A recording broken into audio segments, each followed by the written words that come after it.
अस्सलाम वालेकुम हज़रात हज़रात, पाकिस्तान में अंग्रेज़ी के पढ़ाने के जो दगरगू सूरत हाल है, उसके ऊपर हम बात कर रहे हैं कि पाकिस्तान में इतना बस बड़ा मसला स्पेशली हमारी यंग जनरेशन क्यों फेस कर रही है। क्योंकि हमें पता है कि हायर एजुकेशन में उन्होंने जितनी भी किताबें पढ़नी है, जितने भी नॉलेज उन्होंने एक्सपीरियंस है, वो अंग्रेज़ी में करना है, लेकिन फिर भी हमारी अंग्रेज़ी का ये हाल है। पहले से मैं ये दोबारा मैं क्लियर करता चलूँ कि मेरे इस वीडियो का मकसद किसी की पगड़ी उछालना नहीं है, किसी गलती गिनवाना नहीं है। बड़े कंस्ट्रक्टिव अंदाज से मैं ये वीडियो सामने ला रहा हूँ ताकि जो इतना बड़ा मसला है हम इसको बैठ के पहले इसकी जड़ें तलाश करें, उसके बाद उसको हल कर लें। अंग्रेज़ी ज़बान के सिलसिले का जो मसले मसाइल हमारे नई जनरेशन को सामना है, उसकी ये वीडियो का दूसरा हिस्सा है और इसमें भी हम वजूहात तलाश कर रहे हैं। जिस तरह का आप देख रहे हैं, ये पार्ट 2 ऑफ 4 है, वजूहात हैं। कुछ वजूहात मैंने पहले वीडियो में बताई थी, ये दूसरे हिस्से में। अच्छा, दूसरा हमारे पास ये, अगर आप ये चार्ट देख ले, इसको मैं मुख्तसर समझाने की कोशिश करता हूँ। दिन रात में होते हैं 24 घंटे, ऊपर लिखा हुआ है 24 आवर, ठीक है। उसमें हमारे बच्चे जाते हैं स्कूल कॉलेज यूनिवर्सिटी जाते हैं 6 घंटे के लिए, 6-7 घंटे के लिए, 5-6 घंटे के लिए। अच्छा, उसमें उन्होंने जो अंग्रेज़ी सीखनी होती है, उनका जो पीरियड होता है, उसमें क्लास होती है, उसमें तकरीबन 50 मिनट होते हैं। अब 50 मिनट में ज़ाहिरी बात है सिर्फ क्लास में टीचर नहीं होता, उसके साथ स्टूडेंट में होते हैं। तो जो टीचर टॉक टाइम है, किसी भी मजबूरी के तहत या जो हमारा रिवाज है बन गया है क्लास में, हमारे जो टीचर साहिबान हैं, मेरे जो बहन भाई और तदरीस के हवाले से, उनका बड़ा तुर्रा इम्तियाज़ होता है। वही समझते हैं कि मेरे क्लास में परिंदा पर भी नहीं मार सकता। मतलब है कि हम इस बात के ऊपर फ़ख्र करते हैं, हम क्लास में अपने बच्चों को बोलने नहीं देते, कोई डिस्टर्बेंस ना हो, कोई बच्चा चार्ज ना ले ले, जो भी वजह हो। अभी तक जो मुरव्वजा हमारा जो हमारी प्रैक्टिस है वो ये है कि 50 मिनट के क्लास में से 40 मिनट तो सफाई के साथ हमारा टीचर साहब ले जाता है। अब स्टूडेंट्स, अगर आपने बच्चे की स्पीकिंग इंप्रूव करनी है तो ज़ाहिर बात है आपने उसको बोलना देना है, लेकिन हम उसको बोलने नहीं देते। हम उसके जो बोलने का जो टाइम है 50 मिनट में 40 मिनट वो टीचर ले जाता है। जो 10 मिनट रह जाते हैं स्टूडेंट्स के पास, ज़ाहिर बात है उस 10 मिनट में से 1-2 स्टूडेंट नहीं होता। आमतौर पर क्लासों में हमारे 30-40 से लेकर 50-60 तक स्टूडेंट भी हो सकते हैं, ठीक है। तो 50 मिनट में से स्टूडेंट्स के इस्तेमाल करने के लिए सिर्फ 10 मिनट रह गए, आगे हैं स्टूडेंट्स 40। इसका मतलब है कि हमारे एक स्टूडेंट के हिस्से में ऑन एवरेज आते हैं को 15-20 सेकंड आ जाते हैं। अब ये सोचने वाली बात यह है कि ये जो स्टूडेंट बेचारे को 24 घंटे में से सिर्फ 15 सेकंड उसके हिस्से में आते हैं, इस 15 सेकंड में वो अंग्रेजी कितनी बोलता है? ज़ाहिर बात जवाब अक्सर जो कैसे में वो ज़ीरो होता है, ठीक है। हमारे बच्चे अंग्रेज़ी नहीं बोल सकते हैं। हमारे बच्चे अंग्रेज़ी क्या बोलते हैं, वो इसको अंग्रेज़ी नहीं कहते जो वो किताब में से पढ़ता है, इसको अंग्रेज़ी नहीं कहते जो 2-4 जुमले उसने रटे होते हैं। वो कौन से जुमले? टीचर में आई गो टू वॉशरूम, टीचर में आई कम इन, यही तो बोलता है ना। तो ये तो स्पीकिंग की प्रैक्टिस ही हो गई। अब आप मुझे ये बताएं कि इस सिस्टम से ये जो प्रैक्टिस है, ये हमारे स्कूल कॉलेज यूनिवर्सिटीज़ में 15-18-20 साल तक यही सिस्टम है। कुछ शायद स्कूल कॉलेज में तो जो स्टूडेंट है उसको शायद रिस्पॉन्ड करने के लिए उसके हिस्से में 15-20 सेकंड आ जाते हैं। कॉलेज यूनिवर्सिटी में तो सिर्फ 50 के 50 मिनट टीचर ही ले जाता है। तो हमारे बच्चे की स्पीकिंग और लिसनिंग की जो क्वालिटी है वो मुतासिर होती है। ये बहुत बड़ी वजह है। हमारे बच्चे जो है ना वो रोबोट की शक्ल में क्लासेस के अंदर जाते हैं, रोबोट की शक्ल में, सब्जियों की तरह, पत्थरों की जगह की तरह वो क्लास में बैठे रहते हैं, थोड़ा बहुत लिख लेते हैं और फिर निकल आते हैं। ये बहुत बड़ी वजह है हमारे मुल्क में अंग्रेज़ी का बेड़ा गर्क करने के लिए। नेक्स्ट हमारे पास ये है कि नर्सरी प्रेप केजी के 2-3 साल, फिर 10 साल मैट्रिक के, फिर 2 साल एफएससी के, फिर 3-4 साल बीएस के, फिर उसके बाद एमफिल के लिए, सब मिल मिला के 18 से 20 साल तक हमारे नौजवान बच्चे बच्चियाँ स्कूल कॉलेज यूनिवर्सिटी में गुजारते हैं। लेकिन इनके सारे अरसे में इनकी क्लास का टाइमिंग का जो 95% हिस्सा है वो सिर्फ 2 स्किल्स में गुजरता है। वो या तो पढ़ते हैं या लिखते हैं, पढ़ना लिखना, रीडिंग राइटिंग।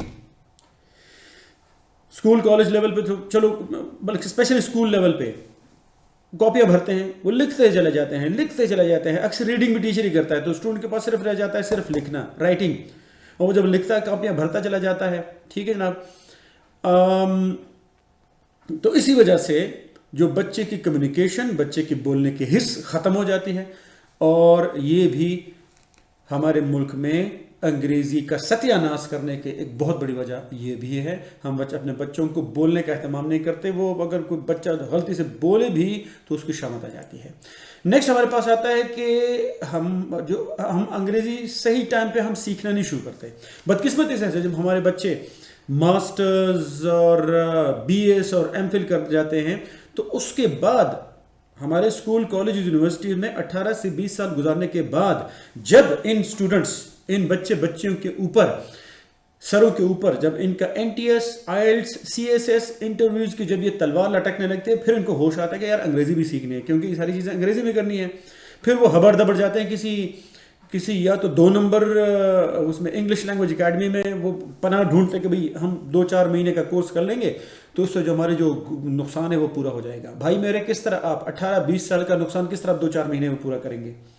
تو جو بیسٹ ٹائم ہے انگریزی سیکھنے کا وہ ہے 9th 10th فرسٹ ایئر اور سیکنڈ ایئر، کیونکہ اس ٹائم پہ دماغ ذہن اتنا کچا بھی نہیں ہوتا کہ وہ انگریزی سیکھنے کے قابل نہیں ہوتا، اور FSC تک اسٹوڈنٹ کے اوپر یونیورسٹی والا دباؤ نہیں ہوتا، جس کی وجہ سے اسٹوڈنٹ کے پاس کوئی تھوڑا بہت ٹائم اور انرجی ہوتی ہے انگریزی سیکھنے کے لیے.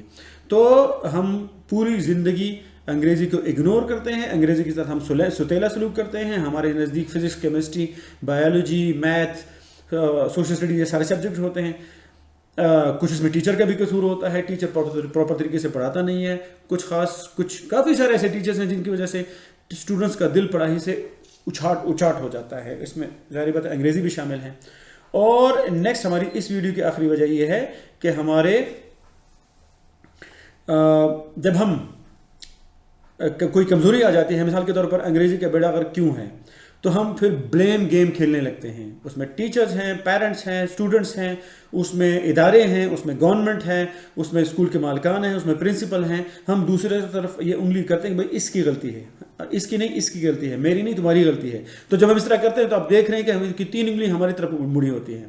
اس سلسلے میں جو سب سے بڑا جو انگریزی کا بیڑا غرق کرنے کا جو ذمہ داری ہے، اس میں میرے خیال میں معذرت کے ساتھ ہم اساتذہ کرام ہیں، ہم نے اٹھا لینی ہے. ہم جو ادارے ہیں ہم نے اپنی ذمہ داری تسلیم کرنی ہوگی. جو کھیل بگڑ رہا ہے وہ ہماری وجہ سے بھی ہے. پرائیویٹ ادارے تو اسپیشلی، کیونکہ ان کی شہرت ہوتی ہے، ان کے گیٹ کے باہر بار بار بڑا لکھا ہوتا ہے. یہ لوگ دعویٰ بھی کرتے ہیں کہ ہمارا ذمہ، ہم تو ہیں ہی انگریزی کو، انگلش زبان کی کمیونیکیشن اسپیکر کو امپروو کرنے کے لیے. آج کل تو ماشاءاللہ گورنمنٹ اسکول کو آگے بھی لکھا ہوتا ہے انگلش میڈیم اسکول، لیکن اندر کیا چل رہا ہوتا ہے، حقیقت کیا ہوتی ہے، 0 انگلش میڈیم کمیونیکیشن. معذرت کے ساتھ وہاں پہ کوئی بھی ٹیچر، اسٹوڈنٹ تو چھوڑے، کوئی ٹیچر بھی انگریزی نہیں بولتا. اور آج کل ایک اور رواج چل نکلا ہے کہ جیسے ہی کوئی پیرنٹ اسکول کے اندر جاتا ہے اس کو امپریس کرنے کے لیے ہم اردو شروع کر لیتے ہیں. بھائی میرے اردو کا کیا فائدہ ہے؟ اردو، آئی لو اردو، ٹھیک ہے، Urdu is one of the most fantastic language. Urdu کو میں خود بڑا انجوائے کرتا ہوں. اس وقت آپ دیکھ رہے ہیں میں اردو ہی بول رہا ہوں، ٹھیک ہے. لیکن بھائی میرے ہائر ایجوکیشن جہاں پہ ہم نے، اسکول کا بیسک مقصد ہے اسٹوڈنٹس کو، چاہے اسکول ہو، اسکول کے مالکان ہو، پرنسپل ہو، ٹیچرز ہوں، سلیبس ہو، ٹائم ٹیبل ہو، ایکٹیویٹی، ان کا بنیادی مقصد ہے اپنے اسٹوڈنٹس کو فیوچر کے چیلنجز کے لیے تیار کرنا. تو اس طرح سے تیار نہیں ہوگا اگر آپ ان کو اردو میں امپروو کریں گے یا پیرنٹس کو امپریس کرنے کے لیے. جیسے ہی پیرنٹس گیٹ کے اندر داخل ہوا تو ہماری زبان جو ہے نا پشتو، پنجابی، سرائکی سے پھر اردو میں چلی جاتی ہیں. ہاں بیٹا کدھر ہے تمہاری بک، بیٹا تم ذرا ٹائم پہ کلاس میں کرو، بیٹا تمہارا بیگ کدھر ہے. میرے خیال میں یہ کچی گیم ہم نے بند کرنی ہوگی. اور اگر ہم صحیح میں انگلش میڈیم اسکول ہونے کا دعویٰ کرتے ہیں تو ہمیں کچھ سٹیپس اٹھانے ہوں گے تاکہ ہمارے انگلش میڈیم اسکولز میں، چاہے وہ گورنمنٹ ہوں، چاہے وہ پرائیویٹ ہوں، چاہے ایلیٹ کے اسکول ہوں، چاہے ہمارے گلی کوچوں کے چھوٹے موٹے اسکول ہیں، ان میں سب میں جو پڑھنے والے بچے ہمارے اپنے بچے ہیں، ان کو ماحول دینا ہوگا. ماحول دینے کے لیے ان کو ریئلی انگلش میڈیم اسکول بنانا ہوگا. اگر ان کی یہی حالت رہی تو انگریزی کا بیڑا غرق ہوتا رہے گا. میں اس طرح کی ویڈیوز بناتا رہوں گے، میرے جیسے کئی اور بھی سرفرے بناتے رہیں گے. آپ اس طرح ایسے کر کے اس کو ویڈیو کو دیکھ کر چیک کرتے ہوئے اس کو بند کرتے رہیں گے، اپنے کام میں مشغول ہیں، اپنے چائے پانی کرتے رہیں گے. اگر آپ مجھ سے راضی نہیں ہیں تو آپ اپنے دھن میں مگن رہیے. لیکن انگریزی کا بیڑا غرق ہونے کی جتنی وجوہات ہم نے ابھی تک گنوائی ہیں، اس کو حل کرنا ہوگا. اگلے 1-2 ویڈیوز میں انشاءاللہ میں آپ کو حل بھی بتاؤں گا. آپ اگر مجھ سے متفق ہیں، آپ مجھ سے اگر اختلاف کرتے ہیں، you are open to comment on my Facebook or comment on my YouTube. But next, it's going to be the third part of this video, and in which we'll try to find out the main causes and reasons as to why we have made a mess of English language. Till then, take care of yourself. Keep me remembered in your prayers. Allah Hafiz.